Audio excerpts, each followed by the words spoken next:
Hi folks, Brian Keene here with you, and today we are visiting the cemetery that inspired my novel and the subsequent film Ghoul. This cemetery is located in Pennsylvania. I'm not going to give the exact location because I don't want you guys coming here and partying, but this is where I used to play as a kid, amongst other places, and it's still here, and thought I would give you a tour. Now, as we walk, you can see way down in the distance is the town of Mengus Mills. We are somewhere in Spring Grove, Pennsylvania.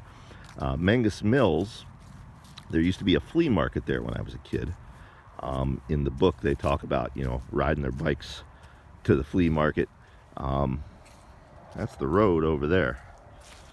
And we would ride all the way down past those structures way back there on the horizon to the flea market. That flea market actually today is Kim's Crypt Haunted Mill.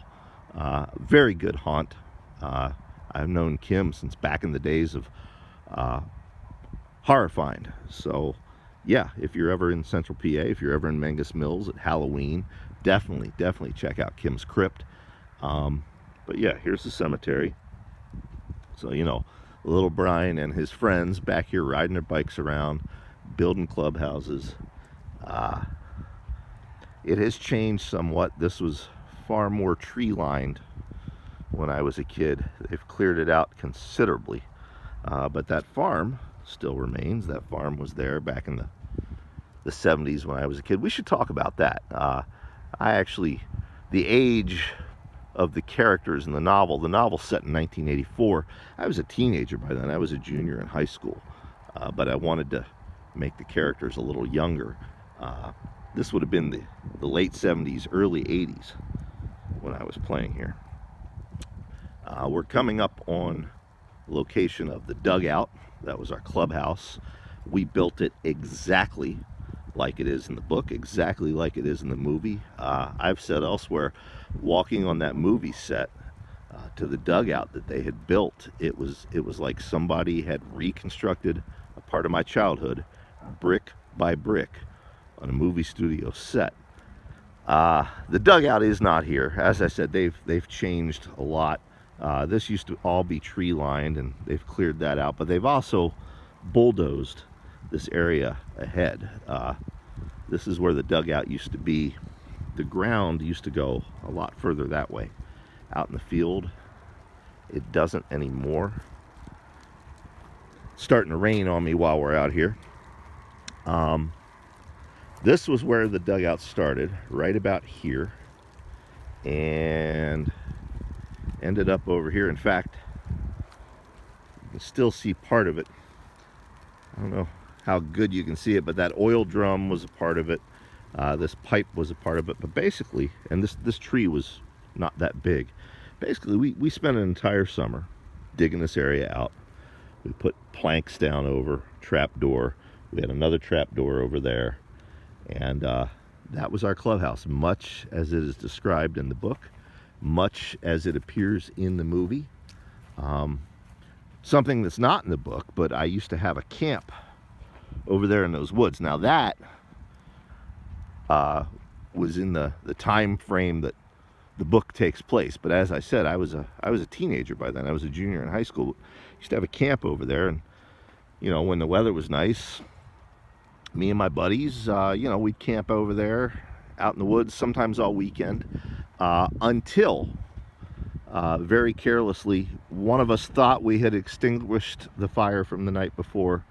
We did not, and a good portion of that area over there caught on fire. It's since regrown. We paid our price for it, but yeah, I remember that. So yeah, there's the cemetery. There's the cemetery. There's the church. In the book, it's of course the fictional Golgotha. What did I call it? The Golgotha Lutheran Church, I believe. I don't think the movie ever named it, but yeah, this is it. And then now there's somebody's house over there. I don't want to get them on camera. I want to respect their privacy. But over here is where the shed used to stand. Now the shed was a big part of the book. Not so much the movie, but a big part of the book. Well, I guess it was part of the movie as well. But a few things got changed. But the shed used to stand right there, where that tarp is now. It's since been torn down. They have a nice new structure over there, but it used to stand here. And then down below, over the hill, you'll see the cemetery continues. Now those down there, those are the very old graves, pre-Civil War as well as Civil War, some of the oldest graves in the county. Of course, those gates down there, you can't see them well, and we're not going to walk down all the way to them because, as I said, it's starting to rain. But those gates feature in the novel as well. The boys play everything, you know, from Star Wars to medieval castle on them, and we did the same. We used to check out the old graves. So anyway, that is it. I hope you enjoyed this brief tour. This is the fertile ground of childhood, which did indeed inspire a novel and then a movie. And I guess someday will probably be my final resting place. I don't know for sure, but I guess that would be apt. So anyway, there you have it. Hope you enjoyed it.